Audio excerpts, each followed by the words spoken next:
We're all on the same exact journey in life, and that is one of self-discovery. Never stop asking the questions. Always question everything. And then make choices based off of what's really important to you. Because if you're not happy and healthy, there's not a whole lot of good you can do to the world.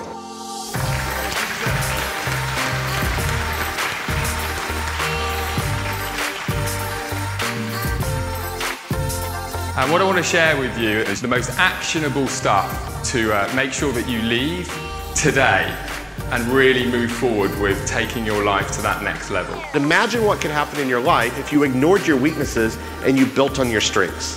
That's a powerful tool that we can think about. Feel the fear. Don't try and not have it because it will always be there, but you do it anyway. I'm going to be talking to you about how to market anything and not feel weird about it.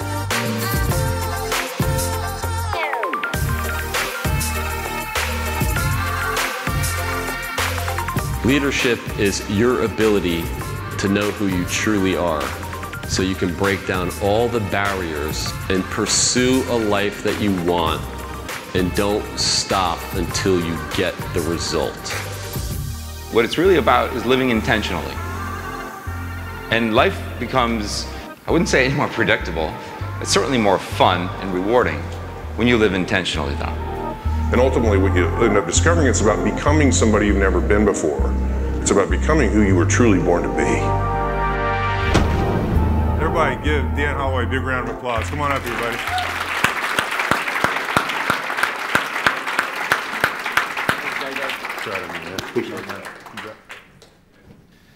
Good afternoon. Is my mic on? Mic 3, there we go. Is that working? That's better. There you go. You can hear me. So look, I'm not going to do any backflips. I just want to throw that out there from the word go. But I want to talk today about some of the things that I've done in these early stages to kind of get to L1, right?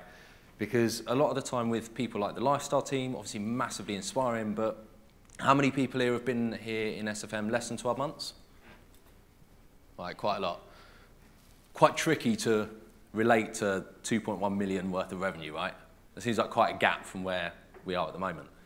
So what I want to do is just try and sort of help people see the path to getting there from being someone who's taken the first steps, right, on that journey. So name's Dan Holloway, been in a background of corporate software sales before SFM, and essentially I reached a point in my career where I was realizing that I was earning really good money, but I wasn't really fulfilled. Right? I was, you know, doing the typical sort of sales stuff like incentives and traveling, and you get holiday time and all that kind of thing. But the money wasn't really bringing any sense of fulfillment. And I suddenly realized that any income goal that I'd had in the past, whether like 30K or 50K or, you know, 100K or whatever, as soon as I'd hit that or got near that, nothing would really change. And I suddenly thought, like, if nothing's ever changed in the past, why did I think that any bigger income goal in the future was going to bring me any fulfillment or happiness? And that was when I realized that I had to change. I had to change direction. So it's weird how things kind of appear at the time that you're ready to hear them, because when I reached this point, a video popped up on YouTube from a certain team of people who might have just been on stage here right now. And I watched it, and I wouldn't normally watch that kind of video, and I think a lot of people will probably say the same thing, but there's just something about you know, the Lifestyle team that really grabs you and makes you almost like see something else is possible, understand that there's more out there. So anyway, watched the video, joined SFM, very, very quickly realized this was the path that I wanted to go down. Went black within just under a month of getting started. Again, it's the same sort of thing. It's like the Lifestyle team had just said, if you're going to do something, if you're going to commit to doing it, you have to commit to doing it. Because unless you're committed, unless you're all in, unless you put yourself in a position where there is no choice but to succeed, then you're always holding on to that idea of failure, right? So that was really my journey into the SFM. That's how I got started. And what I'm going to launch into now is a couple of concepts, and then a couple of strategies, and also one thing to kind of wrap it all together that you can literally take put into action, and hopefully over the next few months for anyone that's brand new, really start to get some traction quite quickly. And by the way, you're going to notice as well that a lot of this stuff is very similar to what Stuart's talked about and the lifestyle team's talked about. And there's a reason for that. It's because it's bloody important, These are the things that it takes to get success. So this is really just my spin on the same kind of stuff, just coming at it from a different perspective. But again, we're all talking about it because it is so damn crucial to get this stuff right, to give yourself that foundation to be able to move forwards.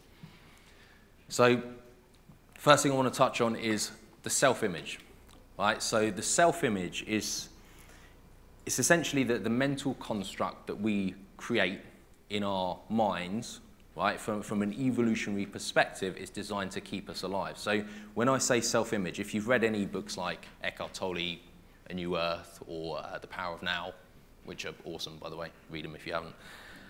But they're touching on things like the egoic state of mind. And what it essentially is the little voice in your head, right? And what that dictates who we think we are. And who we think we are is obviously going to be very different to how other people see us or what we're actually capable of. We're going to limit ourselves through our self-image. And the reason that this happens is and this quick science lesson, but it's very important. The reason that this happens is from an evolutionary perspective. Imagine I was living, 30,000 years ago, right? And I decided to challenge the alpha male in my tribe of 50 Homo sapiens, humans. And off the back of that, let's say I get beaten, I get put in my place. Now, if I then think of challenging the alpha male again, my self-image, the little voice in my head, is going to say, whoa, whoa, whoa, whoa, whoa, what do you think you're doing? Who do you think you are? That's not your place. You don't want to do that. You're going to get yourself hurt. And I'm going to feel fear. I'm going to feel anxiety. And it's designed to paralyze me in place because that's going to protect me. That's going to essentially mean that I can survive and therefore pass on, my genetic code, whatever. But it's designed to keep us safe. So from an evolutionary perspective, having this biological little voice in our head, it makes sense. It's going to keep us alive. But in today's society that we live in, it's not so important because we don't have the same sort of pressures that we would have had back then, the same sort of things that we need to survive. And so when you look at today's society, the main way that we rank ourselves in society today, generally speaking, is going to be something like money.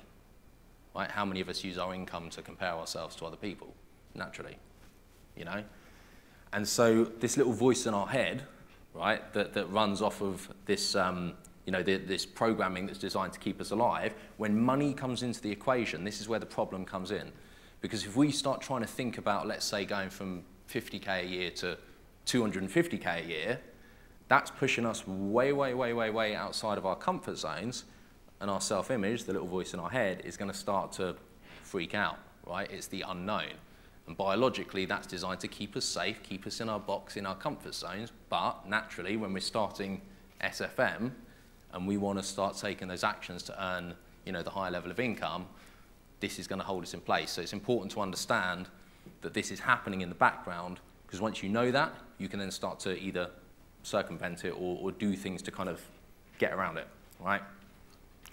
So you can't outperform the self-image for any length of time.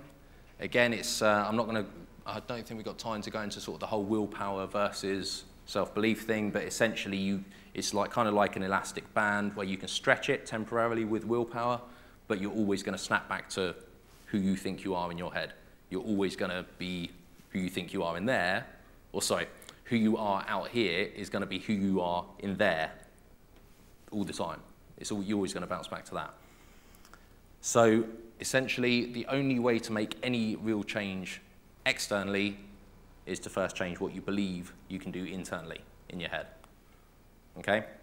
And so therefore, one of the main things that you're going to need is a way to overcome fear. And I think pretty much everyone, sorry, I've just noticed JJ getting a massage at the back of the room. Like, that just put me off for a minute.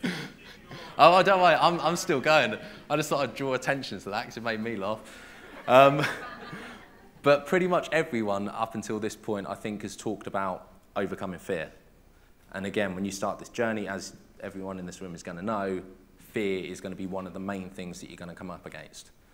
So there's a little thing that I would say to myself. Who knows where I'm going with this, by the way? I know you guys do. Yeah. There's a little phrase that I'd always say to myself whenever I'd be in a situation where I'd start feeling fear. And that is, what would I do if I were 10 times bolder? Right? What would I do if I was 10 times bolder? And when I ask myself this question in any situation, whatever the answer is, that's what I've got to do. Because what it means is, when I ask myself this question, it tells me that the only thing that's holding me back is fear. And if the only thing that's holding me back is fear, that's the thing that I need to go through to get to where I want to get to. Because, remember, self-image, right? We're going to feel the most fear around things that would push us furthest outside of our comfort zone. And so the fact that fear is present, that's like a big neon sign saying, hey, this is the thing that's going to get you to where you want to get to. It's like, our brain's way of saying, if you want to get to 250k a year, I'm just going to flag up with fear what you need to do to get there. And most of us will run from that, won't we? We feel the fear, and it's like, oh, this is really uncomfortable, I don't want to go there. But what that really means is the fact there's fear there, that's exactly where we need to go. And it's literally like a roadmap that we can follow. Just follow the fear, and you're going to achieve your goals like 10 times faster than if you don't, if you try and hide from it. Because you can't circumvent success. You've got to go through those stages to get there. So the quicker we can overcome those fears, the quicker we can step forwards and get there, right? So what I would do then, as soon as I've established what would I do if I was 10 times bolder, I'll just say to myself, just do it, just do it, just do it, just do it, just do it, just do it, just do it in my head again and again and again and again until I piss myself off so much. I think, sod it, right, I'll just do it. Just get it done, just get it out of the way. Because the way that I see it is we've got a choice. We can either take like 3 weeks worth of procrastinating on something until we finally pluck up the courage to do it, or we could just decide right now, in this moment, just get it done, just face it, just take it head on and just go for it. And then tomorrow, I can face the next fear and the next fear and the next fear and so on. And that's how you make progress quickly. Each time you overcome that fear, your comfort zone expands, and then from there, you can push yourself to the next level quite quickly. Now, when you're facing fear, there's a concept that is absolutely crucial, and that's this idea called compounding. I'm going to touch on it. I talked about this at London Momentum Day. I'm going to whiz past it quite quickly, but essentially consistency is absolutely key in this business and life. You know, if you went to the dentist for twice a year, but that was all you did to maintain your teeth are going to fall out pretty damn quickly, right? It's the consistency of brushing your teeth every single day. It's the consistency of going to the gym for 20 minutes, 5 times a week, or 30 minutes 5 times a week, or whatever. If you went to the gym, once a month for 12 hours in one day, you're going to die. That's not going to work, right?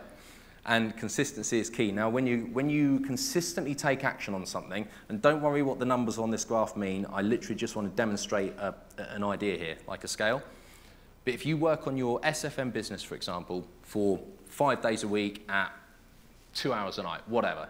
I'm not saying you need to do X amount of time to get success. I'm making a point that the consistency of the success is key. Whatever you can set aside on the business, you need to maintain that to achieve a result.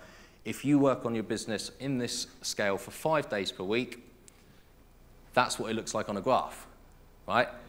But if you work on your business, if you miss just one day, one single day per week, every day for a year, that's what it looks like on the graph. So the end result is about 1/3 of what it would be if you didn't miss that day. And here's why. Gerard, if you, where are you? You're at the back there, bud. If you didn't work out for like 2 weeks while you're on holiday, and then you come back and you start hitting the gym, how long would it take you, do you reckon, to get back to the form that you were before you skipped those 2 weeks worth of workouts? Probably 2 weeks, right? Exactly. And that's the key, because what we forget is when we miss a day, if I do a workout, I progress. If I do a workout, I progress. If I miss a day, we think we just stay still, but actually we lose the result that we would have got if we took action. Then the next day, I go back to where I was in the first place. Then the next day, that's the third day, I get to where I would have been if I didn't skip that day in the first place. Right? So this is why it has such a huge, huge impact just skipping one day. And you know what? If you skip 2 days, so you work only 3 days per week, literally no impact at all. So consistency is absolutely key.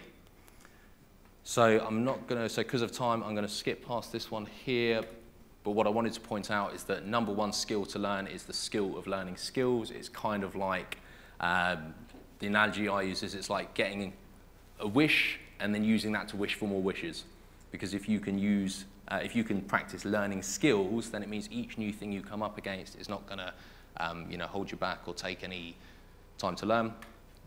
And then finally, so the last thing that I wanted to go through, I can see you lurking there. And the last thing I wanted to go through is this idea of the one thing. Has anyone read The One Thing by Gary Keller? Yeah, awesome. Recommend it? Good book. So the idea is that if you have a goal, so figure out the one thing, the one goal that you want to achieve that's going to push you furthest forwards, if you can then work out those steps backwards from that goal, right, to where you are now, the steps are the key. Because what happens is we get sort of confused and distracted by everything else that we could be doing, right? So the green dots are the steps that we need to take to achieve our goal. The red dots are everything else that we could possibly be doing that's going to distract us. And what we need to do is have that clarity about what we want to achieve. We have to have the clear plan, like Stuart said, of how we're going to, what steps we need to take to get there.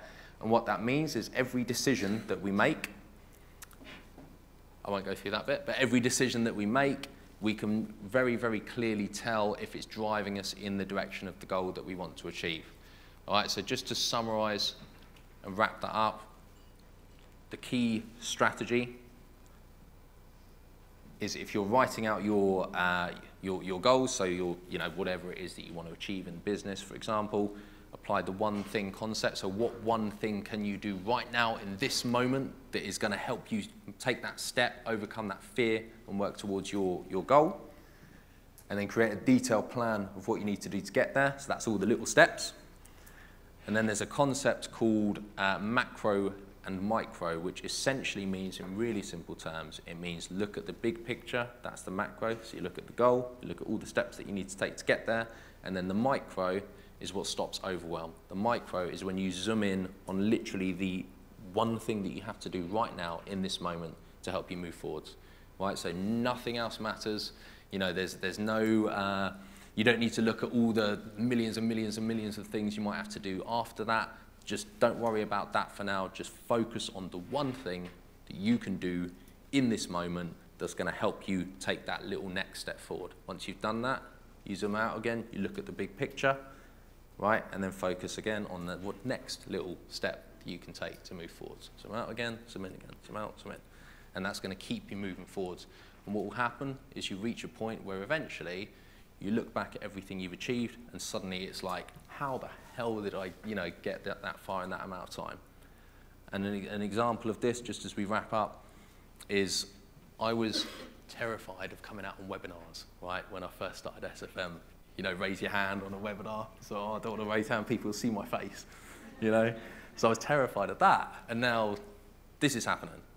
But it's literally only through this concept. It's just the compounding of little actions, to move forwards, to face your fears, to overcome your fears. And bit by bit by bit by bit by bit by bit, you suddenly reach a point where you're like, Jesus Christ, like I didn't even realize that's happened, but the progress can be ridiculously fast if you choose to overcome those fears. All right, so off the back of that, take fear and take action now, consistent daily action, and the awareness to bounce between the big picture and the small picture. Also, final points, improve your awareness, meditation. It is important, like Stuart said as well. Strengthen your self-image, and essentially, if you can maintain a healthy body as well, that's also going to help you to bring this all together. So, final thing I want to say as we wrap up here is that a lot of the time, especially when you're starting, I know this from experience, we can look at the guys like Stuart and Justin and JJ and the lifestyle team, and it's quite easy to kind of put them on a pedestal. You know, we think we could never be those people. These guys are like, you know, incredible and amazing, and it's tricky to relate to them. But everybody has the same sorts of, you know, battles that they're dealing with, the same sort of limitations, the same fears going on in their head. We're all the same. We're all human. So we can't put everyone else that's achieved the result that we want on a pedestal, because the only difference between them and us is time. That's it. It's nothing more. Thank you.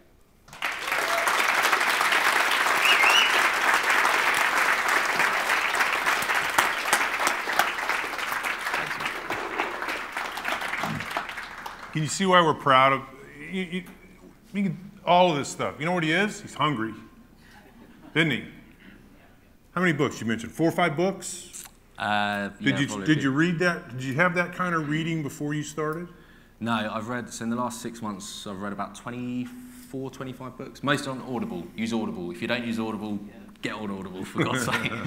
So easy to blitz a book in no time. Now, the leadership program that Justin, I don't know if he's going to touch on it or not, but you know, L1, L2, L3, L1, 10 active members, right? 10,000 in commissions and 10 active members. L2, 25, 50, 100 accordingly. But the idea of this is have L2s working with L1s, L1s working with the folks who are just having, what's it going to take to break through? You know, kind of see how that works. We all help each other. And so just know that you're going to be hearing more from him. But at the same time, L2s and L3s are going to be reaching down, and what can we do to help pull him up? See the idea of how the team, how we get to work together? It's all of us. It's not Jay, it's not Stuart, it's not me, it's not Justin. It's all of us together. And but you got to come hungry. You got to come willing to learn. So with that said, Dan, one more round of applause, Dan Holloway. Appreciate it, man.